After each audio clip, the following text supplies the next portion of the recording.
my lovelies, so my apple cider vinegar setup has been fermenting for the past 3 weeks. And I had transferred it into this glass jar with a vacuum seal on top that would allow me to burp or air the jar a little bit. And you can see that there are 3 layers to this. There's the brie at the bottom, the liquid, and then the fermented apple on top. And I did not have a glass weight, so what I did was I used this metal cover that was light enough to hold down the apples, so that way it doesn't sink to the bottom, but it holds the apples from floating up to the top and sticking to the cover.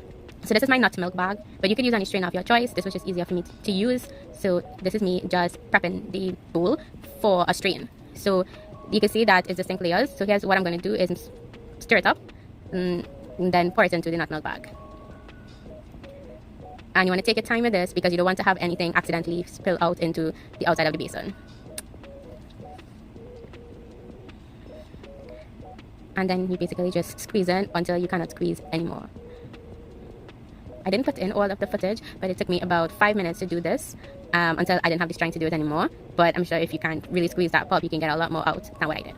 Now, because I know myself, I'm sure there is a little bit of apples in that liquid. So I'm just setting up a cannon funnel on each strainer so that I can strain the liquid into our jar. Now, I had washed this jar, I only have one, so I washed the jar so that I can use it back for this.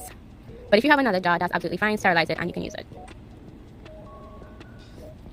If you have a steady hand, you can go ahead and just pour it from the basin into your strainer in the cannon funnel. However, I do not, so I'm just using this little cup measure to scoop it. Now, after you've done this, you can see, well, I have a little bit of apples in it. Now I'm just going to set up this fermentation for another 3 to 4 weeks. And that will be the final product. So see you in 3 weeks for an update. Until next video, bye.